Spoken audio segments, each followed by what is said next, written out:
మాంగళ్య shopping mall ఆర్సీపురంలో Ambedkar statue ఎదురుగా July 12న రాశి ఖన్నా చేతుల మీదుగా గ్రాండ్ ఓపెనింగ్.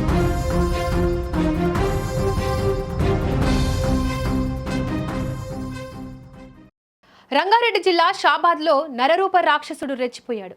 ఒకే ఒక్క రాత్రి ఏకంగా 6గురిని నరికి చంపేసిన ఘోర ఉన్మాదం ఇది. పోక్సో కేసులో బెయిల్ మీద బయటకొచ్చిన ఒక కిరాతకుడు కక్షతో రగిలిపోతూ 5గురు ఆడవాళ్లను చిన్నారులను కడతీర్చాడు. కన్నబిడ్డలు భార్య అని కూడా చూడకుండా ప్రాణాలు తీసేశాడు. ఈ దారుణ మారణకాండతో షాబాద్ ప్రాంతం ఒక్కసారిగా ఉలిక్కిపడింది. అసలు ఏం జరుగుతుందో తెలియక చుట్టుపక్కల జనాలు తీవ్ర భయాందోళనలో మునిగిపోయారు. పోలీసులు చెప్తున్న వివరాల ప్రకారం దైవాలగూడకు చెందిన రాజ్ కుమార్ అనే వ్యక్తిపై మే నెలలో ఓ మైనర్ బాలికను వేధించినందుకు పోక్సో కేసు ఫైల్ అయింది. జైలుకెళ్లిన నిందితుడు ఇటీవల బెయిల్పై బయటకొచ్చాడు. తనపై కేసు పెట్టారనే కోపంతో శుక్రవారం రాత్రి 11 గంటల టైంలో బాలిక ఇంటికి కత్తి పట్టుకెళ్లాడు.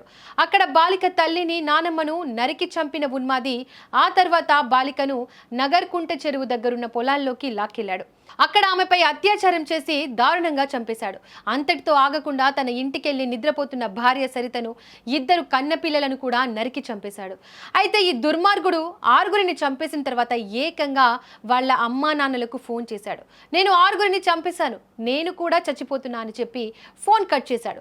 కంగారు పడిన తల్లిదండ్రులు వెంటనే పోలీసులకు మ్యాటర్ చెప్పారు. స్పాట్కు చేరుకున్న పోలీసులు డెడ్ బాడీలను హాస్పిటల్కు తరలించారు.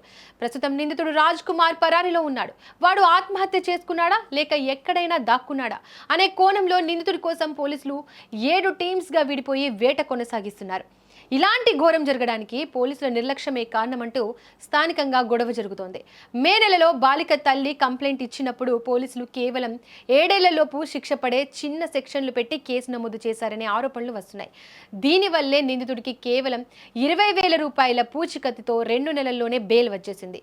అంత పెద్ద కేసులో నిందితుడు ఇంత ఈజీగా బయటకొచ్చి ఇంతటి నరమేధానికి తెగబడడంపై జనాలు తీవ్ర ఆగ్రహం వ్యక్తం చేస్తున్నారు. నా పని ఉంది, నేను వెరిఫై చేస్తాను. ఇప్పుడు ఈ కేసులో మనం మెన్షన్ చేసి ఇప్పుడు మాట్లాడిన సిచ్యువేషన్స్ అన్ని వాడు ఏమేం చేసాడు మాకు ప్రీవియస్ గా వాడు ఏమన్నాడు నోటి చూశాను. అది నేను ఫ్యాడ్ చూశాను. మీరు రాశారు, ఆయన ముఖంలోనే చెప్తున్నారు నీ ముగాడు కూడా నేను చంపేశాను, అప్పుడు నీ కూడా చంపేస్తాను అట్లా బెదిరించాడు. పైసలు ఇస్తే అన్ని సెట్ అయితే ఆ కేసు పెట్టకముందే పోక్సో అది కాకముందే ఆడు బెయిల్ మీద తిరుగుతున్నట్టే అడ్వాన్స్ ఎవరు ఇచ్చారు బెయిల్ ఎవరు అడ్వాన్స్ ఇచ్చినట్టే ఇస్తారు రమేష్ అంటే ఆయనకి ఏం నాలెడ్జ్ ఉంది, ఆయనకి చదువుకున్నాము. ఆ పోక్సో గురించి కొంత ఐడియా ఉంది.